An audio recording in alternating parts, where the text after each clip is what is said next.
This April 4th, 2022 meeting of the Legislative Affairs Committee will come to order. Will the members please rise to salute the flag? Pledge allegiance to the flag of the United States of America and to the republic for which it stands, one nation, under God, indivisible, with liberty and justice for all. Clerk will kindly call the roll. Roll call of the members of the Legislative Affairs Subcommittee. Councilor Keefe. Here. Here. Councilor Morabito. Here. Here. Councilor Novoselsky. Here. Here. Councilor Rizzo is absent. Council President Visconti. Here. Here. And Chairman Fiore. Here. Here. Quorum is present. First item on the agenda we're going to be taking up this evening is actually the second item, Council Order 22-106, motion presented by Councilor Fiore that the City Council commission the installation of portraits in the City Council chambers in honor of the first women elected to the Revere City Council. Ward 1 Councilor Rita Singer, Ward 3 Councilor Vera Curcio, and the first at-large Councilor Linda Rosa. Any members wish to be heard? Councilor Keefe. Mr. Chairman, thank you. And I just want to kind of reiterate somewhat what we talked about the other night. I believe your motion is well intended, and I believe that it serves the correct purpose that you're looking for. And I also feel that, you know, we can, there's many people we can recognize, especially some wonderful trailblazing women in our community. I wanted to mention Margaret O'Hara was one of the first women to serve on the council, although she was not elected. But I think that your motion, as mentioned, meant something to you, and I will be supporting your motion as you initially suggested it. Thank you. Any other members? Hearing and seeing none. On the motion, those in favor say aye. Opposed, no. The ayes have it. Next item on this evening's agenda is an act relative to term limits for the office of Mayor, City Council, and School Committee. Any members wish to be heard? Councilor Keefe. Mr. Chairman, again, I know that Councilor Silvestri, I don't believe he's here right now, had suggested this motion, and I know that there was it was part of his campaign slogan, and I can certainly appreciate that. I think that many people have a view on this. I always take the view that the voters have a right to choose who they want to elect them, and if they want their council to elect them for more than a certain amount of time, then that's the right of the voter. I would never want to take that away from them.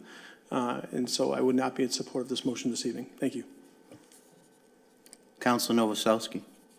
Thank you, Mr. President. Mr. President, I feel the same. To me, it's always been, the voters determine the term limits. And if my people down in Ward 2 have been good to me for the last 22 years, and I know it doesn't affect me for the future, but I think it's a tough call. I appreciate Councilor Silvestri putting it in, but I just don't think it's the right thing for the Revere. Thank you. Councilor Morabito. Thank you, Mr. Chairman.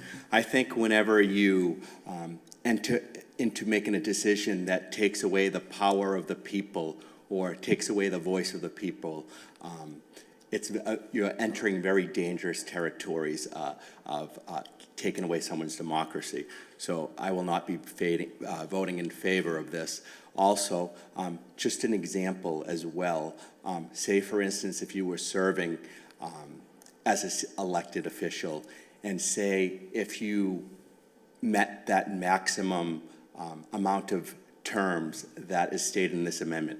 Say if a family member of yours got sick, or respectively, you had to step down to take care of your sibling or your wife or a family member, which would be the admirable and respectful thing to do, you would no longer be able to serve for doing the right thing. And I think the people should have the right to vote someone in, regardless of how many years they serve. Any other members? Council President Visconti. Thank you, Mr. Chairman. I agree with my colleagues on this motion. While I feel it is well intended, and I understand Mark's position, I do believe it's a resident's choice, and leaving it at that. And if they don't want one of us up here, they have the right to not put us up here. So leaving it in their hands, I feel, is the right thing to do. That's all. Any other Thank you. members wish to be heard?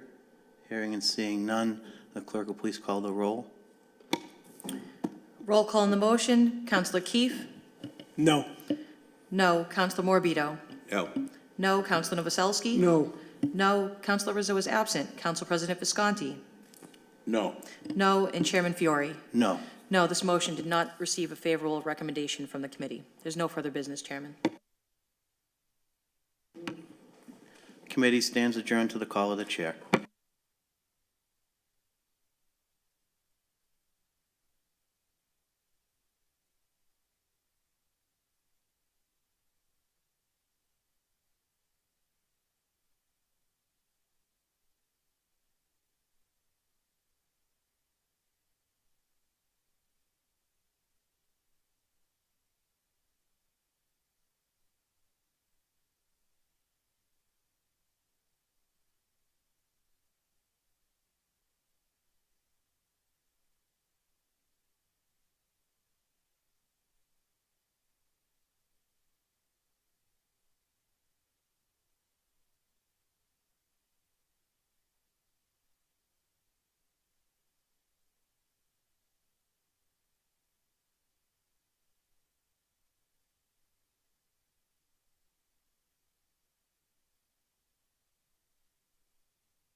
Good afternoon, ladies and gentlemen. Welcome to the Revere City Council Subcommittee on Public Works, and if you'd join me in saluting the flag.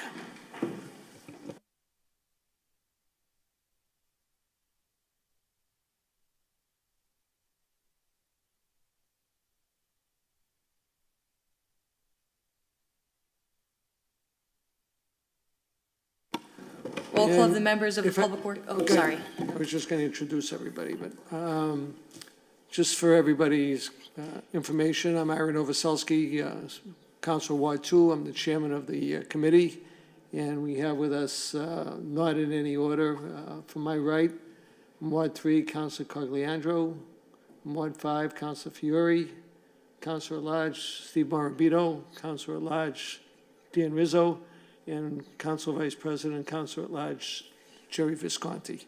Roll call, please.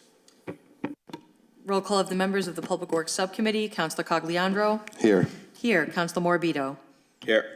Here, Councilor Rizzo. Here. Here, Councilor Rotundo is absent. Council President Visconti. Here. Here, and Chairman Novoselsky. Here. Here, quorum is present. Okay, also in our audience, because they'll be participating tonight, we have Superintendent of Water and Sewer, Don Chiramello, City Engineer, Nick Reichstrom, Water and Sewer Supervisor, Assistant Superintendent Joe Maglione, and the Superintendent of Public Works, Paul Argenzio. So the first motion, if you would, Madam Clerk. Council Order 22-079, motion presented by Councilor Rotundo, that the mayor request the DPW Water and Sewer Department to provide the public with how many water and sewer repairs have been made over the past 2 years. The purpose of this request is to demonstrate the great work this department has done. And I can confirm all the great work that they've done, not only the last 2 years, but the last at least 4 years, if not longer, because I know a lot's been done over the years with new retirements and new guys coming on, and I don't know, Mr. Chiramello, you want to go over that chart a little that you emailed and that I passed on to our members here tonight about your work orders? And now this was requested by Councilor Rotundo. I know he's trying to, not complaining about anything, he just wants to show all the good work you're doing. Good evening, Don Charmella, Chief of Infrastructure and DPW, 215 Rice Ave, Revere. The list that was forwarded to the council was, this is how we track our work. We had mobile 311 system, and it was a ticketing tracking system, how we tracked every task that we did. Some of them are reoccurring tasks, like visiting sanitary sewer stations on a weekly basis to make sure that the stations are functioning properly. Others are just P&M, part of the CMON program, where we're just jetting sewer lines, making sure that they're void of any grease buildup or objects that can become sewer blocks. The biggest part of this is the water breaks. The water breaks is something that occurs quite often in this city and other cities in the country. It's an aging infrastructure. These pipes are cast iron, unlike the new ductile iron that they have today, or plastic. They're very old. Some are 80 to 100 years old. And they have very little tensile strength to them. So when the ground moves, they kind of it's like a glass tube, and they break.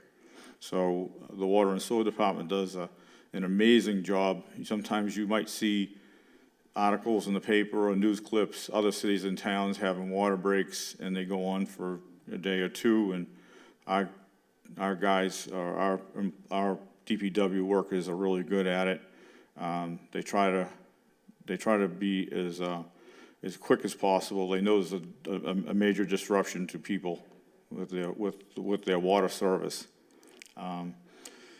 Joe Maglione is always on the scene. He's always available for calls, as is Joe Lake.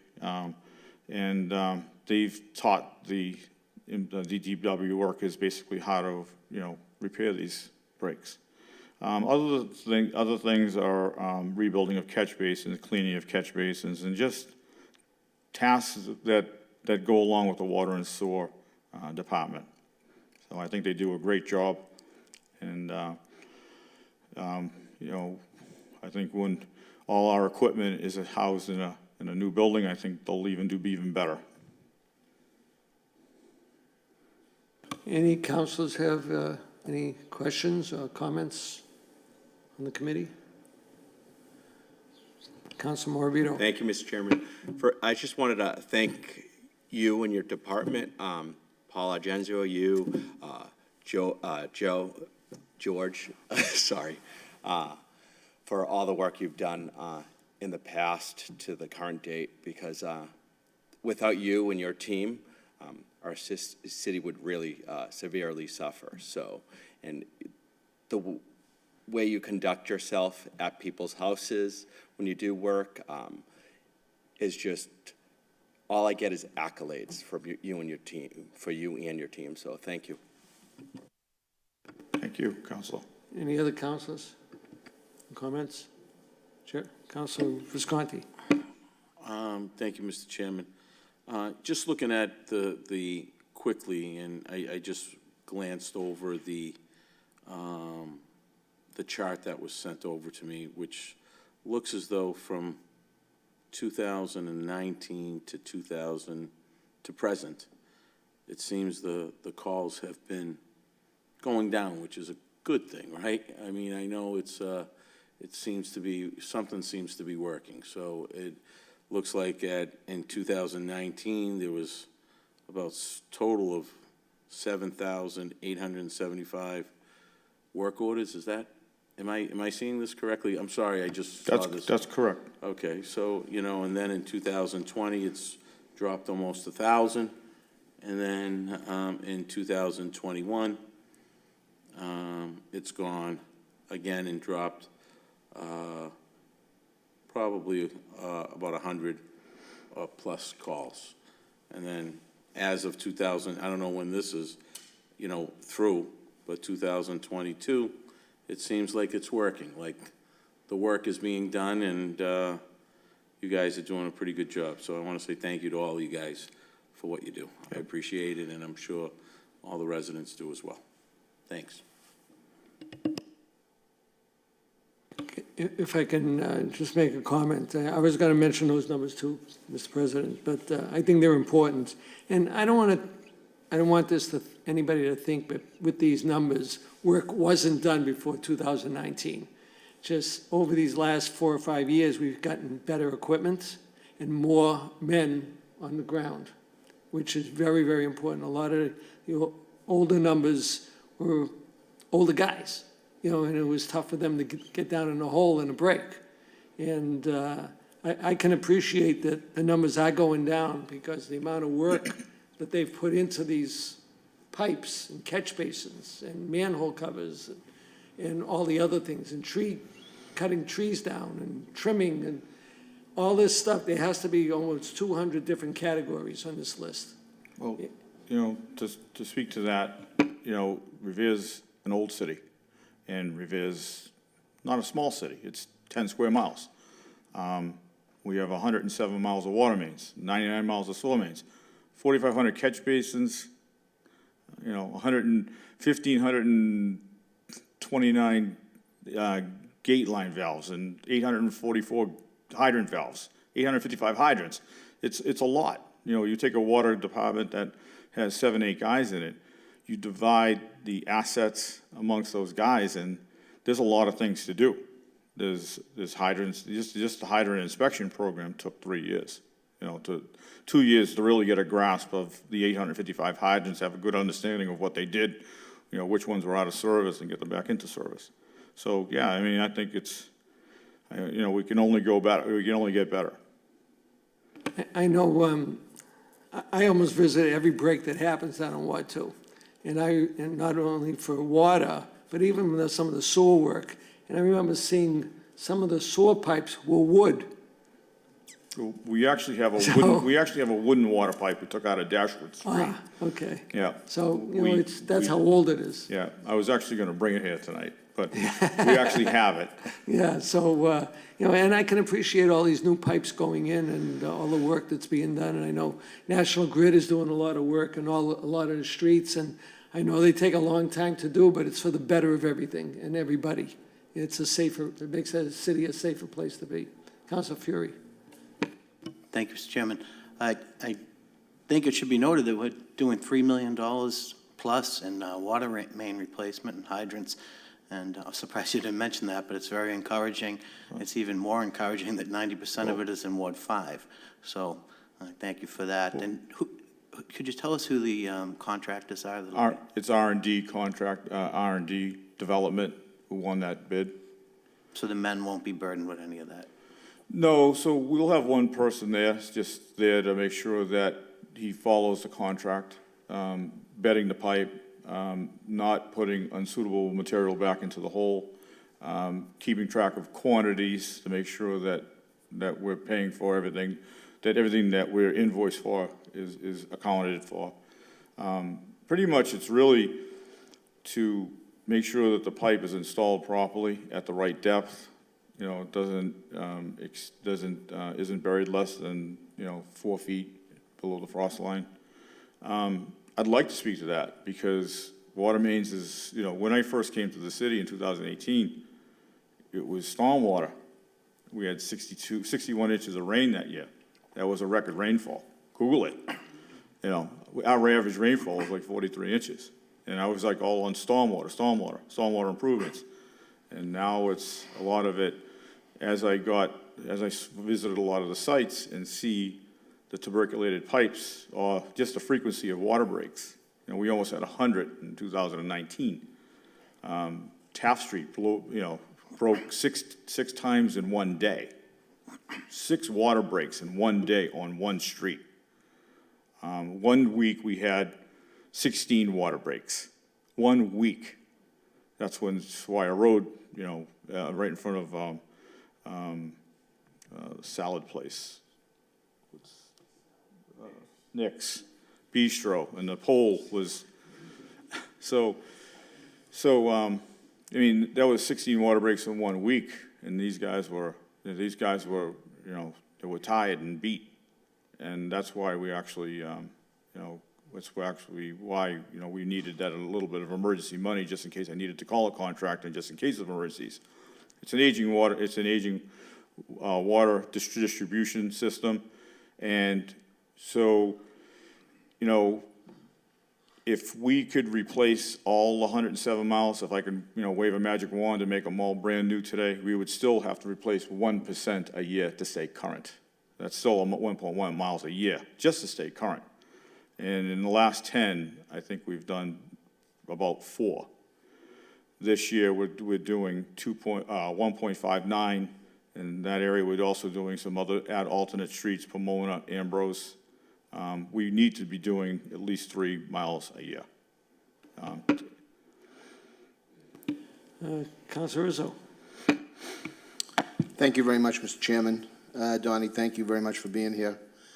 Not easy work. I obviously have been dealing with Public Works now for actually over 2 decades now, and have seen the progress that we've made. Much of it was as a result of the consent decree that we had to come into compliance with. But, at the end of it all, it's going to be good for the city because it needed to be replaced. And I think the general school of thought, and this isn't pointing out, I'm not taking any shots at, people that have been here in the past, but, what you can't see isn't what people necessarily, people pay attention to what they can see. So it's very easy to overlook what's in the ground. But so all that work, and I've always said, God bless the guys that come out.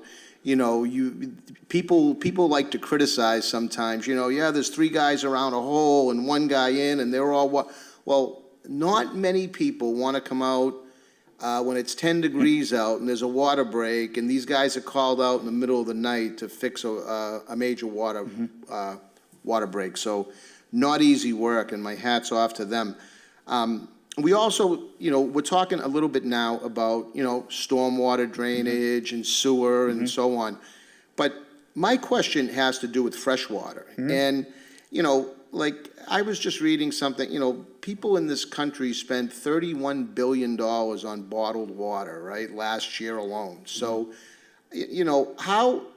number one, how often is our drinking water tested here in the city of Revere?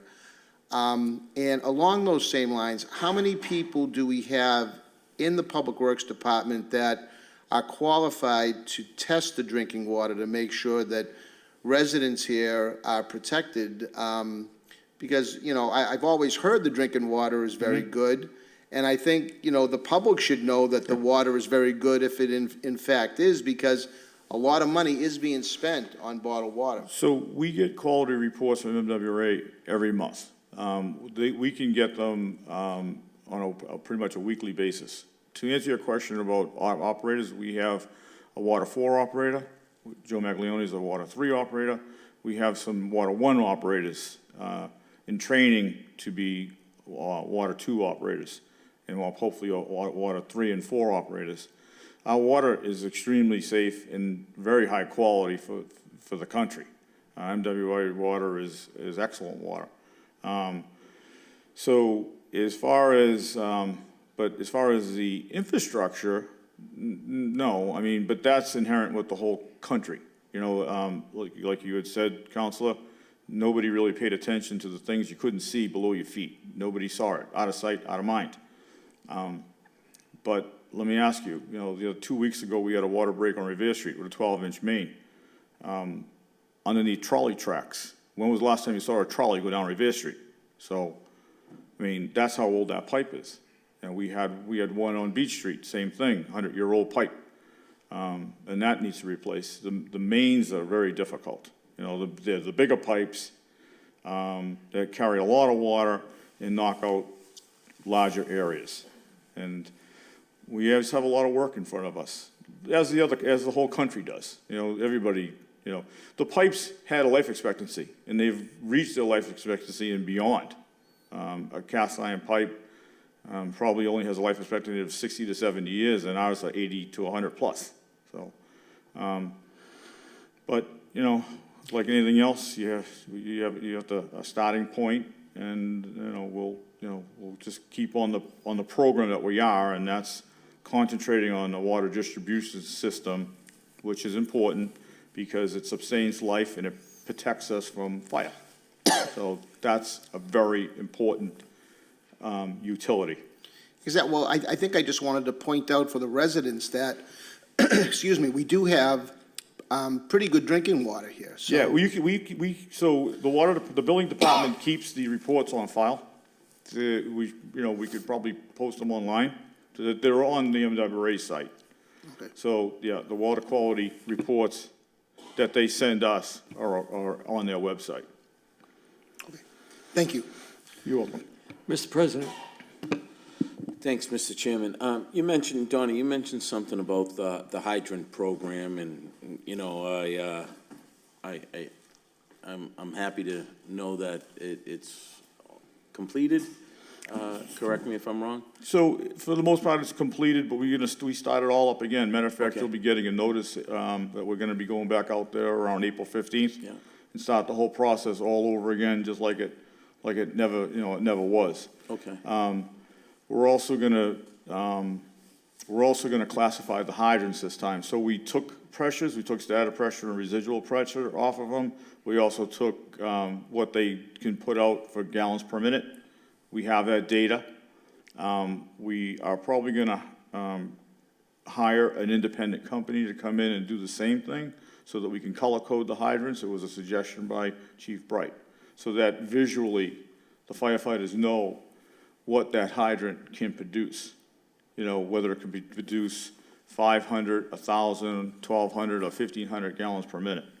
So visually, it'd just be a visual aid. Well, that's the reason for my question, obviously, and my concern, and glad to see that the program has gone through, and now you're redoing it again. I mean, I'm sure residents would be a little bit alarmed to know that the hydrant that is in front of their house, you know, they want to make sure it's working and that, you know, in case of an emergency, you know, that hydrant is up to par. So I'm sure you guys well aware of which ones have low pressure, and We know is there where they are. anything that you can do to bring up that pressure as well, So- or? No, we're limited to what our water system can handle. And so that's part of a bigger conversation, because it's a water distribution system. It all should be even throughout the city. You know, we should all should be able to have 1,000 gallons or 1,200 gallons per minute out of a hydrant. We all should be able to enjoy 60 and 70 PSI out of, you know, out of a hydrant.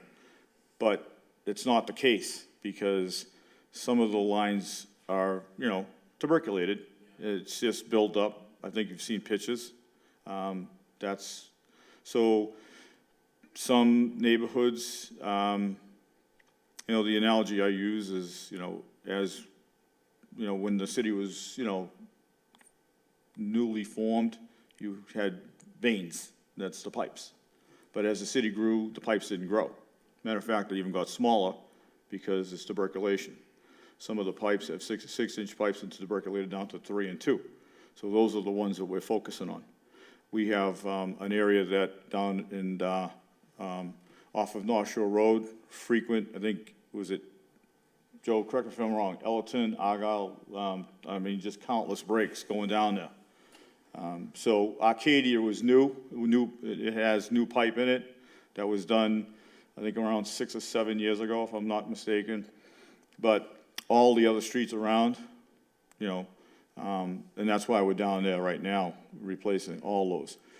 Some of the streets, going a little south, Bay, Leonard, Lawrence, have 4-inch mains. And there's no such size now. We don't even entertain that size main. Smallest service main to a hydrant is 6, and usually the smallest main is 8. Most of the cases now they're 12. So where there's a 4, then there will probably be an 8, and double its size, double, you know, in its capacity. So, but also, it's the tuberculation that's associated with that line that makes it actually smaller. So. Thank you. And I've seen those pictures. It's quite alarming when you really take a look at Yeah. what the growth inside and all that stuff. It's not, So yeah, it's minerals. Yeah, It's minerals. It's nothing that's gonna harm you. It's minerals. So if we were to drink distilled water, we would perish, you know. Yeah. We need minerals. yeah, These minerals are in our drinking water. They're good for us, but they also adhere to metal pipes. it's a metal pipe. That's why there was an era where they did cast iron cement lined, and the cement liner inside prevented from that tuberculation from building up. Plain cast iron pipe, that metal just attracted, the minerals just attracted to the pipe, and it's like a magnet. Now it's just a magnet. So, Thank you. you're welcome. Okay, you know, you mentioned water pressure, and I know, you know, Donnie and I have been working on Youngs Hill. If anybody wants to know where Youngs Hill is, the top of Walnut Ave at James Street. That's Youngs Hill, and unfortunately, when you go up, you lose pressure, you know, because you don't want to break the pipes below if you try and build it up. So, you know, we have some, you know, neighbors up there that are still having problems, and, you know, we're dealing with it. We have some ideas of what to do, and I just have to convince Donnie to make the move. But if all those pipes leading to Youngs Hill were new, then we can ask MWA to dial up the pressure. But those pipes that are lower on the hill can't take. A newly placed pipe in the ground now would take 250 PSI. When Taft Street was broke 6 times in one day, it couldn't hold 60 PSI. A pipe that's intended to hold 250 PSI can't hold 60. So, you know, if, say, we had all 107 miles of our water mains that were brand new, we could ask MWRA to dial up all 5 PIVs, soon to be 6. We used to have a service going across the General Edwards Bridge, which has been discontinued for many years, but now they're gonna bring that redundancy back, so we'll have 6 spots of water from MWRA where it feeds us. If all 107 miles of pipes were brand new, we could ask for 100 PSI, we could ask for 150 PSI, it wouldn't matter, you know, well, pipes could take it. So that's well appreciated. I know Council Rizzo mentioned the DOJ, Department of Justice, the consent decree. I know we've done hundreds of millions of dollars on sewer lines in the city, and that's what people don't see, and people can't understand, and I'm going to do a segue into our next item, is people can't see below the ground, and all they want to do is have a new street put down. But we can't do a new street until we fix the infrastructure. And some of the DOJ work and the sewer pipes that we have to fix, this council, and I can congratulate all the councils over the last 10 to 15 years that we've provided the money, you know, the bond money to keep that program going, and we're still under the decree. I don't know how bad, you know, how deep it is now, but I know it's very important, and all our city councilors over the past years have been very supportive of the water, sewer, and getting all these fixed. Well, it's also National Grid, it's also gas. You know, I don't really know what the statistics are, but as they're feeding us gas, gas is being lost through their cast iron pipe. That's a greenhouse gas. It escapes their pipe, permeates through the asphalt, and it's a greenhouse gas. Not only that, it's added to your rate. So that product that they're losing out of their gas main, they're actually, you know, tapping onto your rate. So a new pipe, we understand that construction is inconvenient. We understand, but there's a beginning and there's an end. There'll be digging, we'll be paving, we'll be gone. Our intention is to get new utilities into these streets, paved streets, put sidewalks in, where we can. This is what should have been intent. This is the way the city should have been. And it's funny because if you look at older parts of the city planners did a good job with planning streets and sidewalks. But as the city kind of grew, I don't know, sidewalks kind of disappeared. So. Yeah, good. So my segue into what we were talking about is Chapter 90 funds, which leads us into the next motion of 22-091 by Councilor Fiore, you know, asking that all the Chapter 90 funds be equally distributed between all of the 6 wards. And I know one of the emails that in the attachments we sent over explains each ward and how many streets are going to be done in each ward this fiscal year. Okay, there'll be another list coming out for the next fiscal year. So for Chapter 90 right now, what's on that email that you all the councils got, that's what's going on. So, Councilor Fiore, you want to say something about it? Because you're the one that put the motion in. I understand the scope of it. It's not a ton of money, but I just thought in the interest of fairness that it be considered. Anybody else on paving streets, on what we're doing this year? So I know, Councilor Fiore, there was one street you had a motion when you first came on about getting it done, and that's on the list to get done. Avon Street, I believe. No, I haven't put a motion in, but my understanding No, is that... you mentioned it. Yeah, I mentioned that it was the only street in my ward that was scheduled to be done. Yeah. But they made good with the water main replacements. Yeah, But, okay. And again, So- this is just in the interest of fairness, so... Okay, good. So, you know, with that, Chapter 90 is, for folks at home, is money that's provided by the state to each city and town. Sometimes you get a lot, sometimes you don't get a lot. So we have to deal with the streets, how much money we have and how much it's going to cost to do a street. I know your staff, Mike Kessman and a few others, actually look at the street. They look at how bad the street is, and sometimes you don't realize it till you really see it. So When we target an area to do, we have to do a big area. That makes a difference in the volume and the pressure that people get. If you just do one street, Well, the streets that connect that street are either undersized or tuberculated and old. So replacing that one little street is not good. So you have to do whole areas. We have, and then, but in this area, where Allison, York, all those areas, we're gonna be following with pavement, because we asked National Grid to go in there and replace the gas mains. We asked them. Because we knew we were gonna do water work. So their work has to go before our work. It's just the way it is, they're governed under DPU, we're thankful that they're doing it for us, because I don't want to put water in the street, pave the street, and have them say, hey, listen, we have to come back and we have to tear up this gas main, tear out the gas main and put a plastic one in, but don't worry about it, we'll pave it when we're done. Well, I don't need the disruption. I just want to be, I want to try to be done with that area, put it back, put the paving back, streets and sidewalks where they weren't, and put them where they need to be. But, we have this next year, this year, we are designing Sewell, Bixby, Library, I forget all the names of the streets, but it's another large area. That's, I think 5,400 lineal feet, almost a mile, just about a little over a mile.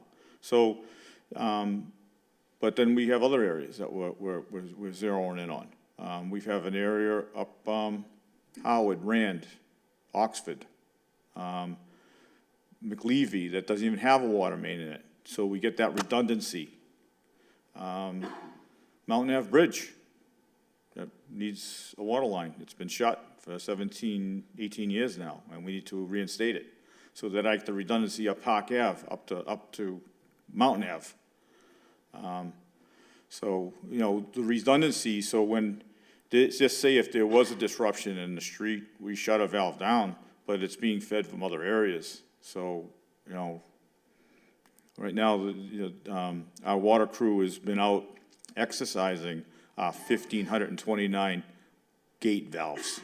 That's when you see a blue cover, and that's been exercised, or just plain a ticket.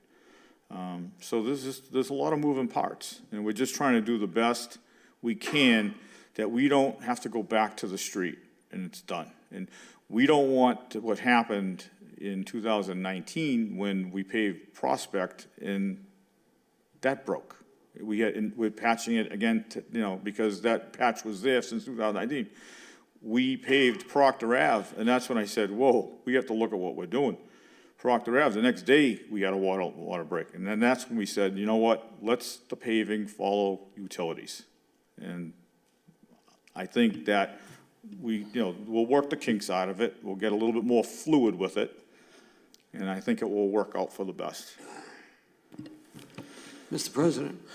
Thank you, Mr. Chairman. I agree with the methodology in obviously taking care of the underground pipes first before repaving those streets. I think one of the concerns, probably from the ward councilors, is obviously that work of working underground in those major projects are being distributed around the 5 or the 6 wards. So let's say an area in Ward 4 is being done, and I'm just using that as an example, okay, in one particular area. Well, let's not go back to Ward 4 and do another area. Let's try another ward that hasn't been touched. And I would think that that's the process, and I just would hope that you can confirm that, rather than having it all done in one ward and some other wards not getting done. We keep that in the back of our head, because the money is so hard to come by. So there was a sewer improvement project, sewer and drainage project down in the Henry George Jones Dolphin Ave area, 6.7 million. There's, I'm trying not to go back. Is that the chairman's ward? No. Oh, no. Okay. No. Just No, water work, 3.3 million, so, we are cognizant, we got another one coming up, engineering services for Malden and Sergeant Street. I mean, that's 224 acres that we're trying to reroute, 70 some odd acres from Lincoln Street down to Sergeant Street. Right now it all goes to that Ashley Ave box culvert that was put into the expressway in 1955. In 1955, the size of that box culvert was pretty good, particularly when there was all sorts of commercial greenhouses, all sorts of green area, there was farms, there was, they were growing spinach, and they had, livestock, and there wasn't pavement. Now we're catching all the water, we're collecting all the water, and we're trying to bring it to the same 4x8 box culvert that was put in 1955. Well, so that project, Malden and Sergeant Street drainage improvement projects, that's $3 to $5 million. I don't know what the number's gonna be. We'll, obviously we'll get a cost estimate and then design, we're working on designing a project right now. But 6.7 million in Beachmont, 3.3, down off of North Shore Road. A drainage station down at Point of Pines, 203,000, plus we're gonna dredge it, plus, new pumps, and we haven't even gotten there yet. So, yes, but we're cognizant of big projects, spending big amounts of money, but knocking off problems that had existed, we still have to deal with a reservoir that we don't use anymore. So, I mean, these are all big projects that people, don't really, think about. Yeah, they're there. Good, thank you, Mr. Chairman. And, I can say that, the city is in a lot better shape now and in the last 4 or 5 years than it had been in the last 10 or 15 years. And again, not taken away from anybody, but because we have the capability and we have the money. There's a lot more money out there that's being provided from the federal government, from the state, from MWRA, for us to get low-interest loans and grants and stuff like that. So, I just thank you for looking at the big picture. And I know it's not all in Ward 2, Mr. President. So, I'd like to, recognize I'm gonna these leave that alone. gentlemen here. Paul Agenzio, who does a really good job with, he's really the highway guy. He's the Chapter 90 money. He's how he facilitates spending that money. Nick Rystrom, city engineer. I mean, I rely on Nick quite a bit. Joe Maglione, he just, he's known the system for, 30 plus years. So, I mean, they're all great help. And, I mean, I couldn't do without them and these three and other people that support us. And, and I just want to encourage, not only our councilors that are here today, to use the 311 system. I said, instead of putting in Public Works motions, which I know it sounds good for everybody, but I encourage you to use the 311 system. Because I use it a lot. Well, you can give the class, because you're that good at it. It's something that we have to do better, and it gives them a better idea of what's really needed, because by the time a motion comes through city council, it could be 2 or 3 weeks before it gets down to these guys, because it has so many steps it has to go through. And the 311 is almost a direct line to Public Works, or almost anything else that you can think of. There's always a format to go through 311 to something in the city, but DPW is a key point, and I encourage everybody to use it. I know they have a new system that they're using now, so I hope it'll be a lot better. I'm not saying that 311 when they first started was bad, but it was a prelude to things to get done. So, I thank you, and I encourage everybody to use it. Tony? There's one more thing that I wanted to mention, where everybody kind of forgets, the city relies on 5 major ditches to de-water every 12 hours. We have the Central County Ditch, the Eastern County Ditch, Greens Creek, Trafoni Brook, and Line Brook. So, these are ones, Eastern County was cleaned, We have permitting for Green Creek to go ahead and clean 600 cubic yards of silt out of that ditch. We're working with the DOT and DCR and the city of Malden and Everett to clean Town Line Brook. We have monthly meetings, and things are actually moving forward with the Town Line Brook after many years of this, of debate and discussion. So, and along with the Sergeant and Malden Street drainage improvements goes along dredging of Trifoni Brook. So you gotta remember those ditches that help us dewater our city every 12 hours. I mean, right now, so they've, you know, a lot of them haven't been cleaned, and they will be cleaned. I know, and, you know, kind of the personal thing down in my neighborhood, Standish Road area along that, behind the new hotel and the thing, and the MBTA. The MBTA is very difficult to deal with, you know, so everybody knows. I think 2 or 3 years ago, it was the first time we actually got them to cut the fence to let us in there to open up a drain line. But, you know, I'm still concerned about it, and I'm concerned about behind the new hotel and the new along Standish Road leading from underneath North Shore Road, because I have pictures where the water doesn't leave there, and it's very high mosquito oriented and bug oriented and dumping oriented. And, you know, I've been trying for multiple years to try and get that done, and I know there's issues there, but we have to start looking at that. I mean, Sales Creek, I have a $635,000 proposal for engineering services to quantify the materials that are in there, and engineering services to dredge that, but who has an appetite for that one? I mean, that's just, you know, that's just gonna be a big price tag of, it needs to be done. How do you just, you wrap around, your arms around it right now?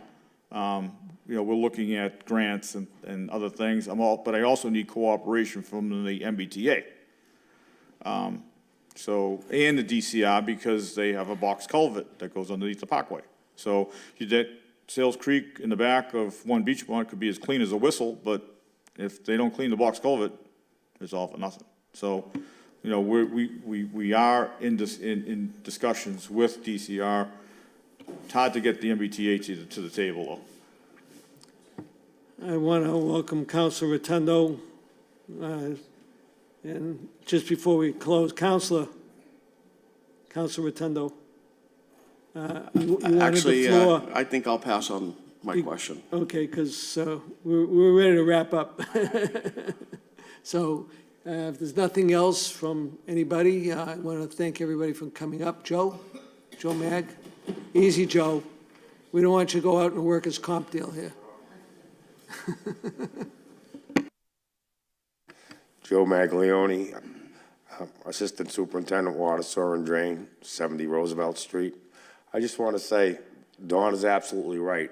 It's been a long time, but these new streets going in, I've seen it over and over. Put in a new street, we're in there the next winter. Putting it back together, and it's like just throwing money away. Let's try to keep in mind, I know everybody wants their awards done with the asphalt. Let's try to keep everybody in mind to doing what's in the ground first and then getting the street done. It means a lot, and I'm happy to see it's going that way. We started out with Atwood Street like that. That's all they were yelling about. They wanted a new street. They wanted a new street. We put all the replacements. Never even have to go to Atwood Street just to check our stations. We used to go there 2-3 times a year to put the street back together, and I don't want to see that no more. Thank you. Just as an FYI, I know there was an issue on Centennial Ave about 15 years ago that the street was so bad. I mean, it was literally bad. And the mayor wanted to pave it at the time. And, you know, I said, Mr. Mayor, you know, we still need water pipes under there. I don't want to pave the street and then have to dig it up again. So what we did was we did a binder on the street instead of a final coat. Unfortunately, 13 years later, we're still with the binder, but I'm still waiting for the water pipes. But just, it's happened, and, you know, we have stopped it as much as possible, so thank you. Also, you have to remember, we're putting in the pipes and we want to give them to everybody, but what we're trying to do is fix the weakest links first, where you're having all the main problems, and then spread out from there when we're in the area. You have a certain area that we're constantly going to, another, all the Sagamore area would be there in the wintertime, half a dozen times or more. Now we did the whole area, there's no more Sagamore Street. So that's how it's gonna be done. That's why it goes in different areas. Yep. Granted, every board should get something, but you gotta take care of the weak links first. Okay, so. Thank you. I'm sorry, Joe. I just wanted to say, we've accomplished the two motions, so I think we can place these on file towards at the next city council meetings. And Councilor Fiore? Carmella, if I could just ask Mr. Carmella a question. So on this motion, do you think the motion I put in would be restrictive to you? So if you quantify it in just like dollars for, I don't know, what would the portion be, like a little 180,000? It doesn't really do a whole street. You'd have to really pinpoint, like if you were to split it evenly for the absolute dollars, you'd have to find a street that fits that exact bill at that particular moment that you're given the Chapter 90 if you want to do it absolutely even. The only thing is I would have reservations about asphalting over any old utilities. I'd have to, obviously look, make sure that the gas main is new, not cast iron. If the water main was old and it has break history, I would suggest that we don't. Because the worst thing you can do is pave a street and then it breaks and people are like, oh, these guys just don't know what they're doing. We just got a new street. And it's just disheartening. So, I mean, right now, we're just trying to just do this huge dragnet and just try to do as many water mains as we possibly can. Again, I know streets are difficult. They're an eyesore. They do, they don't do your vehicle any good. But, water, again, 107 miles of water mains. 4 miles are recent in the last 10. Prior to that, a lot of nothing. You can quantify the water main replacement in footage prior to that. We had a big push in 1932. We seemed to get a lot of water, it was a big push for infrastructure in 1932, and other than that, there was nothing. So there was nothing. So I have areas that we really want to do, and once you do it, and we've asked National Grid to go do a gas trench, so you have one right now, it's Ambrose. It has a gas trench. Pretty soon it's going to have a water trench. Now it's going to have 2 trenches, but then we're going to pave it this year. So we shouldn't have to go back to that street. Because the gas is new last year, water will be new this year, and we're going to pave it. The sewer, we're about 80% lined with our sewer. So sewer is, for the most part, a non-issue. Drainage is another issue. The city of Revere has, only about a third of the city of Revere has adequate drainage, a third. So that's the other sticking point. You go to a street, you finally get the gas replaced, you get the water replaced, and then you're like, geez, the drainage is marginal at best, or there isn't any. The other thing that we also do, we try to do, is no longer mill and pave, because we've pretty much buried our city in asphalt. Go look around, and where you do see a granite curb, see how much reveal is there. Well, there used to be 6 inches. That's what's supposed to be there. There are places, I know just the other day from being on Thornton Street, that the granite curb is sticking out about a half an inch. Well, that means there's 5.5 inches that you can't even see. The curb is what protects people on the sidewalk from preventing from cars jumping up on it. Well, now nothing, you're not hindering the vehicle at all if the curb is buried. So we've buried the city in asphalt, and now we need to do is what we call reclaim. And that's grind right down and get material out of there and lower in grade to the catch basins, because a lot of times we were doing mill and pave, and the drainage didn't work, water didn't flow where you needed to do. So we have, Michael Kessman is, on board with what we call reclaiming the street. And that's grinding it right down and getting rid of a lot of that material that's there. So, and the other way you can see where we've buried the streets, like on, say, Lincoln Street, where there's so much, the street's higher than the driveway apron. So the water kind of sits at the bottom of the driveway apron. And that's, but years ago, I lived on that street that had a Cape Cod curb that was 6 inches high. So, we'll certainly be cognizant of the fact that we'll try to, see what we can do but I would be apprehensive to pave over anything. But I wouldn't have an argument. If the street has new water, has new gas, there's no argument. We'll just have to do it. Thanks, Donnie. Mr. President? Thank you, and I'll be quick. Let's not forget, I think we bonded last year an additional $5 million We're to using add to. one for the streets. Yes. $500,000 for streets, for sidewalks. So while Council Fiore's motion, I understand it, and That's I bonded respect it, obviously, from ward councilor's point of view. I think it contradicts, obviously, what the game plan was. So, but keep in mind, we also, I think the Chapter 90 money is about almost $1 million, if I'm not mistaken, or right around there. We have an additional $5 million that is out there as well that we can, if something can be added in a different ward as well and spread out, that would be great. So right now, we have, Mike Kessman is pretty much maxed out for the amount of work that he needs to do in this season. So we've kind of, the money that you see that we have, we're doing a lot of streets this year. We're gonna be doing a lot of streets next year where we do water work. When I do water work down in Sewell, Library, Bixby, Butler, look at that street. Like Donnie, like you said before, you don't see wards, you see a city. Yeah. If we had that conversation, you don't see wards. I'm sorry, I don't see wards, I see I a city. understand that. Unfortunately, there are councils up here that see wards, because they represent them. I respect that. I understand that. And you can understand that. And, and look, respect that. at the end of the day, so there's a street that we're doing, only because I went up there the other day and I'm like, oh my God, this is bad. So Pearl. I said, you know what, I gotta pull the plug. Because Pearl is so far away from us doing it.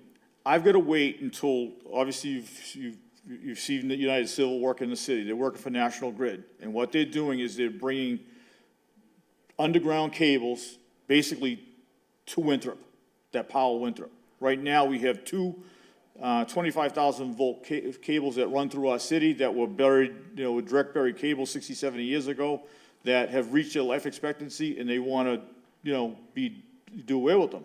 Well, they go down Pearl. So I cannot do, we did drainage improvements on Pearl. We went up so far and then we had to stop because those two direct buried cables are in there. Pretty, someday, and supposedly they say that the National Grid says they're gonna take them out in 2023, they're gonna be gone. We do water work. The gas main is pretty much all done. We just got, they just did a big piece on Pearl, and we are gonna pave it only because, the street is bad. And I would entertain, we did, the Ferragamo Way, just because we needed to do it. It was just so bad, so,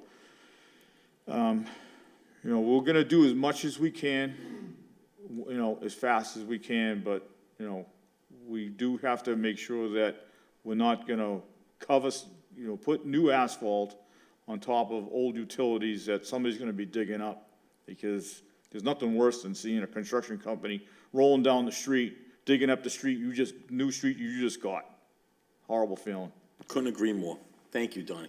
Absolutely. So with that, gentlemen, ladies, and thank you for your time. These two will be placed on file and reported out to the full council at the next meeting next week. So with that, thank you for your time, your efforts, and good night. Thank you, council. Thank you.